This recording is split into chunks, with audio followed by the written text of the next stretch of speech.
आओ तुमको सुनवाते हैं भारत की गौरव गाथा। सुनकर जिसको हो जाएगा ऊंचा हम सबका माथा। यहाँ नारी की होती पूजा, नारी है देवी का रूप। बस बस करो। अरे कौन हो तुम? मैं निर्भया कहो या दामिनी या फिर कोई और नाम दे दो मुझे, लेकिन मैं हूँ तो एक आम लड़की ही, जिसके घर से बाहर निकलते ही उसकी माँ सदैव चिंतित रहती है कि क्या उसकी बेटी सुरक्षित घर लौट पाएगी।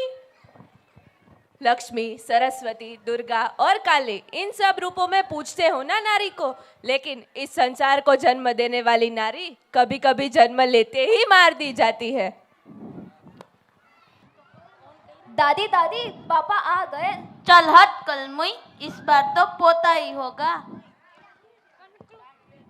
माँ देखो बेटी हुई है, लो लड्डू बांटो। कैसे लड्डू? मुझे पोता चाहिए था, पोती नहीं। नहीं माँ, नहीं माँ, इसकी आंखों में चमक तो देखो। कैसी चमक? मुझे पोता चाहिए था, पोती नहीं। और क्या ये मेरे वंश को आगे बढ़ा पाएगी? समाज में मेरे परिवार का नाम रोशन कर पाएगी? नहीं ना, तो फिर नहीं चाहिए मुझे कोई बेटी। अरे अभी तो बेचारी के हाथ में लकीर भी नहीं आई थी और आपने उसका भविष्य तय कर लिया। क्या है जरूरी, काबिल होना या बेटा होना? सुनो तो सही, लाडली बेटी क्या कहना चाहती है।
अरे माँ देखो तो सही, ये पिक्चर कितना फनी है।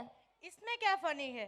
तेरी ये पढ़ाई लिखाई सब चूल्हे में ही जाने वाली है। नहीं माँ, पढ़ाई एक ऐसा जरिया है जिससे हम सामाजिक परिवर्तन ला सकते हैं।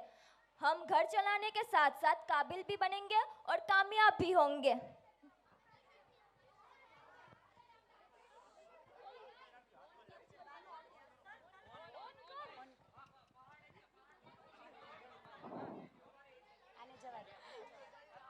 क्या हुआ बेटा, तुम आज इतनी मायूस क्यों लग रही हो? माँ, कॉलेज में कुछ लड़कों ने मुझे छेड़ा, मेरे साथ बदतमीजी की। तुम्हें क्या जरूरत थी उन लड़कों से दोस्ती करने की? मैंने तुमसे पहले ही कहा था कि तुम उन लड़कों से दूर रहो। बस अब बहुत हुआ, आज से तेरी सारी पढ़ाई लिखाई बंद। पर माँ, अरे माँ सुनो। रो नहीं बेटा, अग्नि परीक्षा हमेशा लड़की ही क्यों देती? अब बस, अब आंसू नहीं तो आंख दिखा, अब आवाज उठा बेटा, अब आवाज उठा। तो किस लिए हताश है? तो चल, तेरे वजूद की समय को भी तलाश है, समय को भी तलाश है। जो तुझसे लिपटी बेड़ियां, समझना इनको वस्त्र दो। जो तुझसे लिपटी बेड़ियां, समझना इनको वस्त्र तू। ये बेड़ियां पिघाल के बना ले इनको शस्त्र तू, बना ले इनको शस्त्र तू।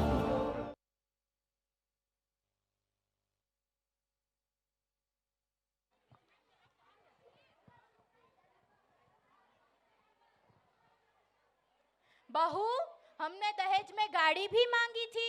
पर माँ, मैंने तुम्हारे घर वालों से पहले ही कहा था कि आप में इतनी औकात नहीं कि अपनी बेटी को हमारे बेटे के साथ विदा कर सको। मेरे पापा ने अपनी औकात से भी ज़्यादा आपको दिया है, आपकी हर मांग को पूरा किया है। और रही बात गाड़ी की, तो मेरे पापा कोशिश कर रहे हैं आपकी इस मांग को भी पूरी करने की। मैं तुम्हें और तुम्हारे घर वालों को कल तक का समय देती हूँ। अगर कल तक इस घर में गाड़ी नहीं आई तो तुम इस घर को छोड़कर चली जाना।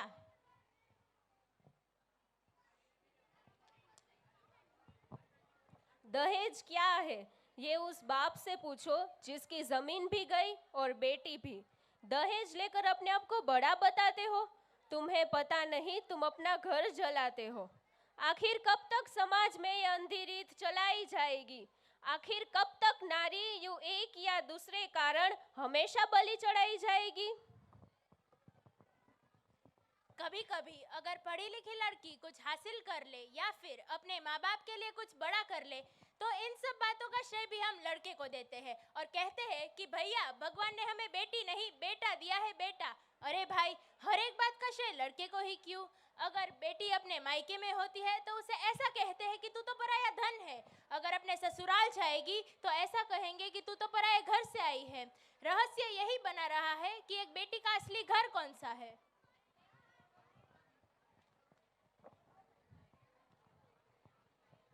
हमारे संविधान के हिसाब से एक मर्द और एक औरत एक समान है, लेकिन कभी कभी हमारे समाज के हिसाब से नहीं। हम बहुत जल्दी ही खुश हो जाते हैं ना कि हम चांद तक पहुंच गए, पर क्या फायदा इस चीज का कि जब हम अपनी बेटियों को 6 बजे के बाद घर से बाहर ना भेज सकते हो।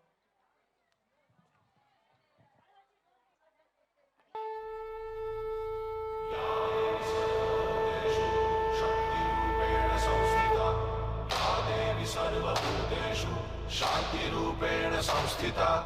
आज से अब से आन मेरी मैं तुमको ना छूने दूंगी। जान को चाहे छलनी कर दो, मान को ना छूने दूंगी।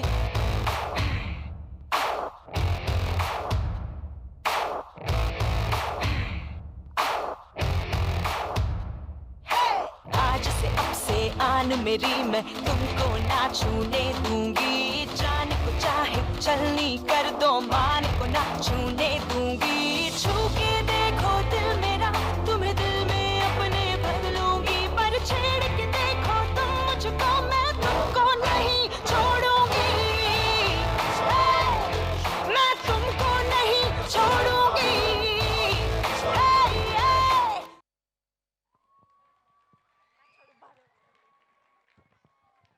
अंत में हम यही कहना चाहेंगे कि सिर्फ बेटी बचाओ से काम नहीं चलेगा, अब अपने बेटों को भी समझाओ। इस सोच को बदलो, समाज को बदलो। Because it's not only about the women right, it's all about the human right. जय हिंद।